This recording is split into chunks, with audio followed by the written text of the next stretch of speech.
We find ourselves in a modern world, largely displaced from our indigenous lands and from the respect for nature that naturally flows from generations of this relationship. The result? An existential wandering, feelings of detachment, and disconnection from nature. Faced with such a vast disconnection, it can be tempting to feel despair.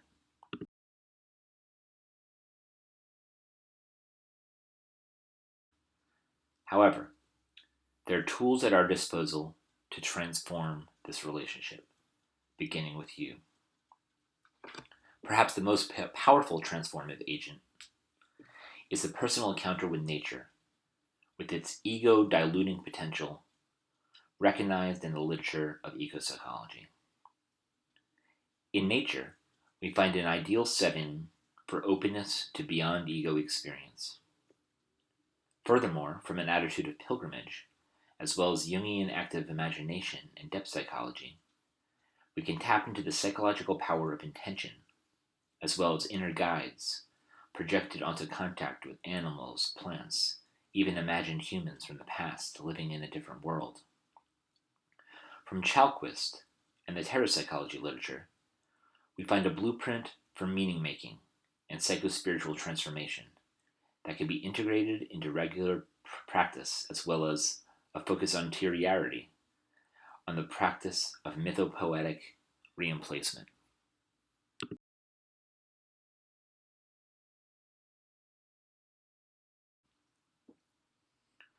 As John Davis points out, time in nature is associated with a wide range of physical and mental benefits, including transpersonal experiences. In fact, Davis points out that key empirical findings had participants citing the beauty of nature as the most common trigger for spiritual experience, and that foundational texts from ecopsychology also highlight spiritual experience in nature. We can hereby conclude that nature is an ideal setting within which to base spiritual and psychological self-care and transformative practices. Nature is everywhere, even in major urban areas. A small city park, even a single tree with leaves blowing in the wind. A city pigeon, a dandelion growing up through the cracks in the concrete, with appropriate attention, can be a catalyst for a call to presence, awareness of beauty, and a shift in psychospiritual state. Nature is a perfect projection screen for this automatic activity of the mind, because, as Adams tells us, nature is infinitely more subtle, deep, wild, and free than our ego can ever fathom, much less command.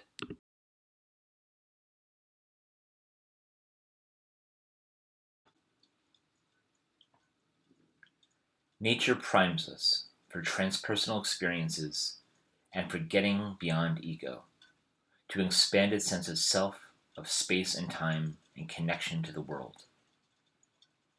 As in all psychospiritual interfaces with great collective forces, nature inspires both awe and dread. We might be expanded and transported by learning about the vast interconnectivity of ecosystems that surround us, or face existential dread when wrestling with the realities and even inevitabilities of climate change or pandemic. Each seed you plant, if sufficiently cared for, will grow, transforming nutrients into food and beauty. Each sapling may grow for decades until it becomes an old tree, stops fruiting, and rots apart, limb by limb.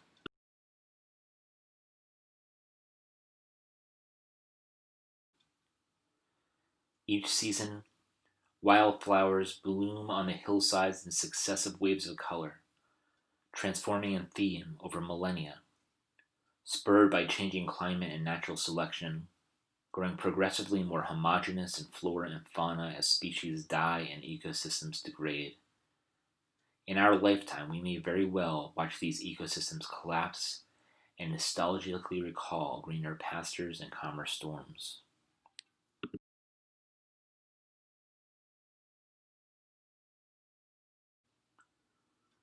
Another valuable approach to seeking insight in nature is through the lens of pilgrimage, which has historically been framed as requiring a spiritually oriented retreat to a place of significance that is contrary to daily life.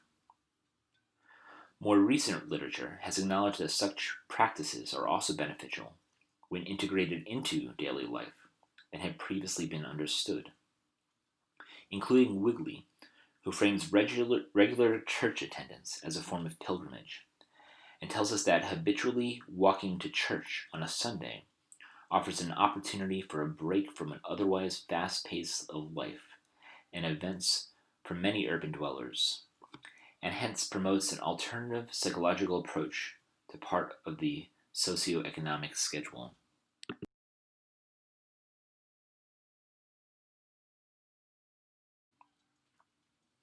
For the purposes of this paper, let us imagine that this pilgrimage can also be to a place in nature, potentially of unique importance to each individual.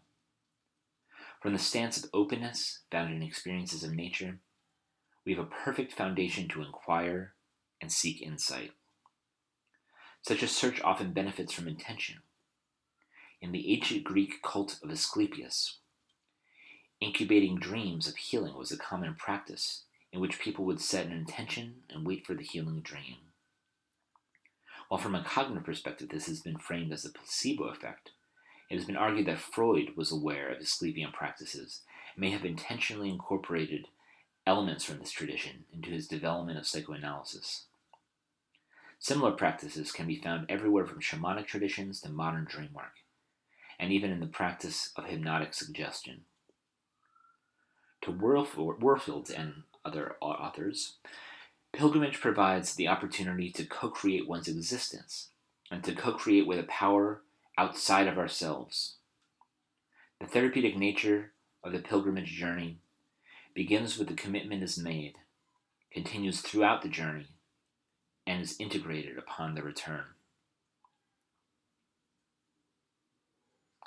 Duda and Dubrzynski differentiate religious tourism from pilgrimage by the experience of sacredness,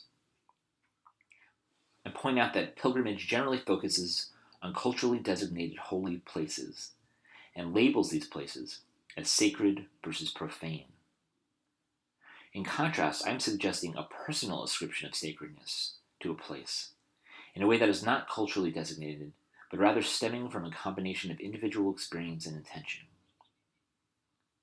The authors write that there are even windows that clearly separate the essence of the journey itself as a form of profanum, necessary to achieve sacrum, from the purpose of the journey, which is to commune with holiness.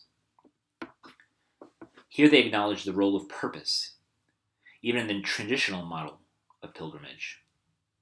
Purpose, then, applied to a conscious approach and entry to a place of nature, seems to be an important factor of the pilgrimage.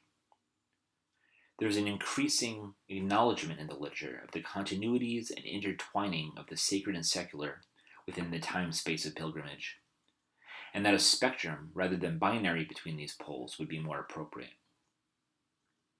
These conclusions have been reinforced by Wigley's own mixed method study that framed church attendance as a form of pilgrimage.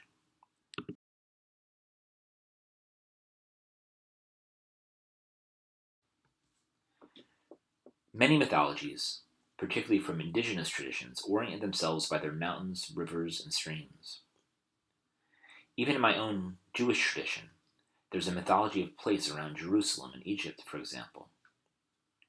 To my ancient ancestors, these places would have been both mythical and physical, holding both historical and symbolic value. These places would, in this sense, represent regions of the unconscious that could be interacted with through intention and pilgrimage. Pilgrims could come to Jerusalem seeking transformation through approaching the temple, the Holy of Holies. To these people, it would represent the center of mystery and grace. To modern Jews, Christians, and Muslims, Jerusalem may represent the inner sense of homeland, wandering in the desert, and existential exile. Jerusalem could hereby be a sought-after state of mind, as a feeling of being at home, as a return to the moment without longing or desire. During the Passover Seder, Jews say, "Next year in Jerusalem." They may be saying, "Next year, we will get back in touch with ourselves. There's hope to sustain us through this anxiety, through this exile from ourselves, from this feeling of connection and groundedness." Can we find this sense of holiness wherever we happen to live? In our own private diaspora? Can we re-emplace, re-mythologize, re-indigenize in spite of our ancestral stories and displacements? Can we find our personal connection to the land and locate our personal mythology in physical form to be interacted with, engaged, and explored?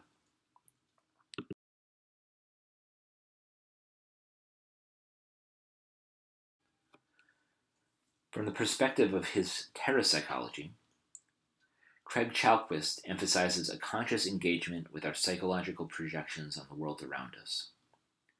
This relies on his concept of interiority, inwardness, subjectivity, and inner life in relationship to nature. At some point in our ancestry, we all had tribal lands, which our predecessors knew like their own inner landscape. They had an intimacy with the plants and animals that was necessary to survive, with knowledge passed down through generations. They had mythologies of place, with inner symbolism in deep conversation with outer. Whether as immigrants, slaves, or refugees, we are now mostly displaced. Chalquist calls for a mythic re-emplacement.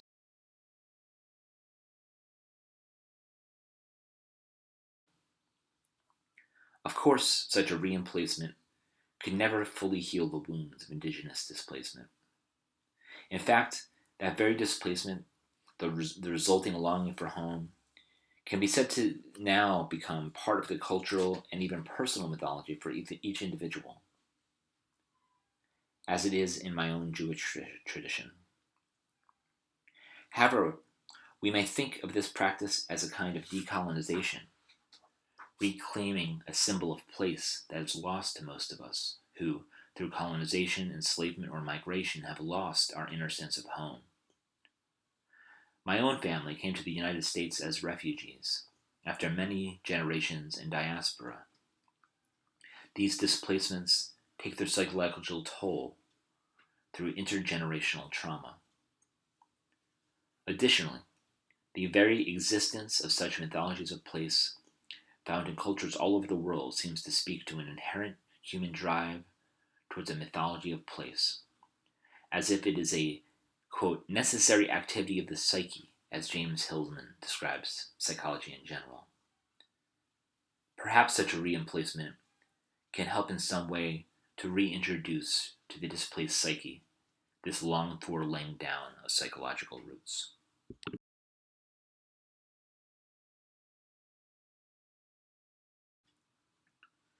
But how can we listen and hear the voice of nature around us?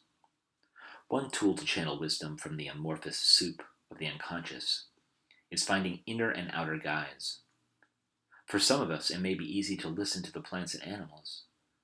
For others, it may help to have a more relatable guide. Pilgrims often use guides. Social anthropologist Jürgen Hellman discussed the co-collaborative creative process as a productive complicity in shared meaning-making of pilgrim and pilgrimage guide. There's also much to be gleaned from the depth psychological literature on the nature of inner guides. James Hillman, founder of the post-Jungian field of archetypal psychology, points out that, like the Greeks and Romans, we can personify qualities in a way that they can become inner guides to those qualities. Personifying, Hillman tells us, not only aids in discrimination, it offers another avenue of loving, of imagining things in a personal form, so that we can find access to them within our hearts. Additionally, personifying emotionalizes, shifts the discussion from nominalism to imagination, from head to heart. These guides are often a feature of active imagination and can guide us towards what I have called non-egoic intelligence. Guides through the darkness of the unknown can hereby be seen as the delegation of will to an archetype, a non-egoic intelligence, so that something can emerge that is surprising to our egoic identity.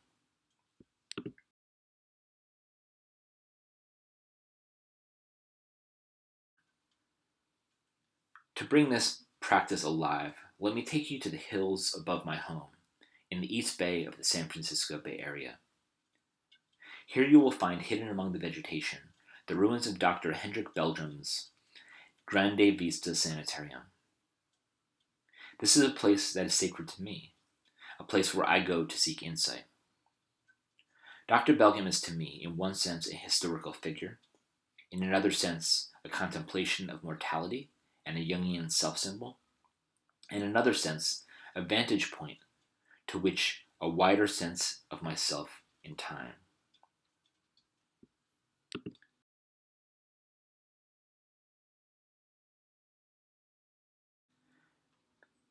This last aspect yields great potential for beyond ego states and insights, including, through the eyes of several generations before my own, prior to the Industrial Revolution, locomotives and skyscrapers, offer a meditation on the human impact on my local ecosystem. Dr. Belgium spent the first half of the last century treating patients on this land. He must have watched the world changing around him, from the last gasps of America's Wild West to the building of the Golden Gate Bridge in the 1930s, which he could have watched from his hilltop overlooking the bay, through watching World War II naval ships heading towards the South Pacific under that very bridge, until he ultimately died fighting off wildfires that threatened the home.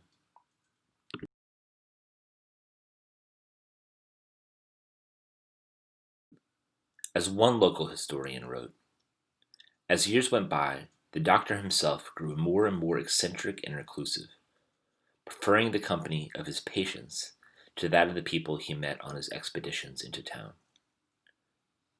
Neighbor children, brave enough to sneak up to the mansion, reported being spellbound by strains of enchanting music cascading down the hillside. It was said that the doctor and his ethereal sisters enjoyed dancing with the patients as the setting sun would cast its golden glow across the bay beneath them.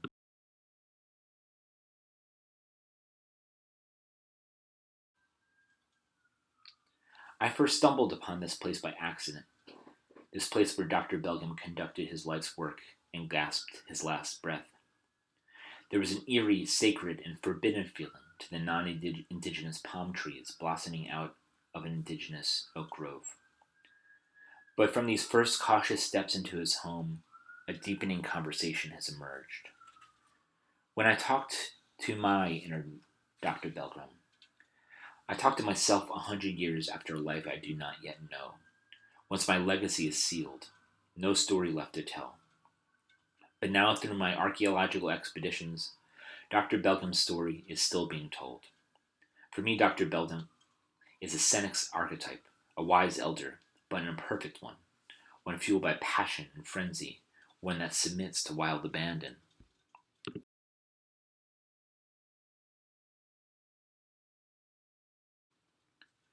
Before the construction of the Transamerica Pyramid and Sutro Tower, the San Francisco skyline would have been barely visible on the horizon across the bay. But from here, Dr. Belgium must have watched the sun set behind the southern tower of the Golden Gate Bridge, as it was built over several years in the 1930s and strung with cables, its right tower hidden from his view behind Angel Island. He would have been here for nearly 20 years when construction began, and 10 years after construction was complete. What did that mean to Dr. Belgium, to see San Francisco open up to the North Bay, a quick trip by automobile instead of a ferry crossing? From here, in my time, I have watched the finishing touches on the Salesforce building, now the tallest building in San Francisco. As the skyline continues to grow, what features will those who come after me take for granted?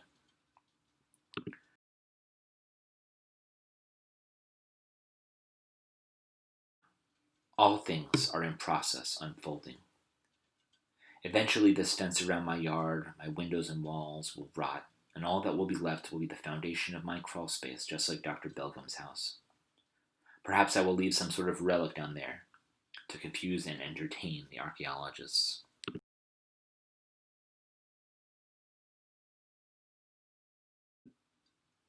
Chalquist writes that in terrapsychology done well, the pathological stance of man against the elements gives way to a disciplined willingness to be mentored by them. Interaction by heartfelt interaction, without splitting the metaphoric from the tangible or the imaginal from the physical. These ideas are far from new.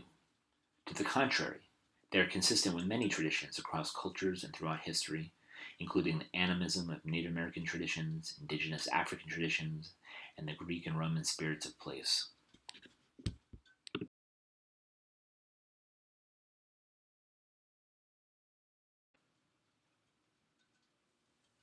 This perspective requires the imagination to understand oneself in a much broader historical context.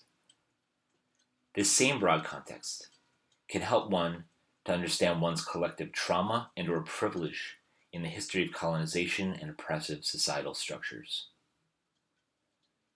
Municipalities need to think this way in making their 30-year plans, creating the future through their science fiction daydreams. Which corridors will be designated for public transportation, for shopping districts? What environmental implications must be considered? The zoning laws that are made now have ripple effects for the future. What will be your legacy? What will you leave for the generations that follow? How will they view, in historical hindsight, our use of fossil fuels, or of electronics built with rare earth minerals, extracted in harsh human and environmental conditions, and built in dismal factories?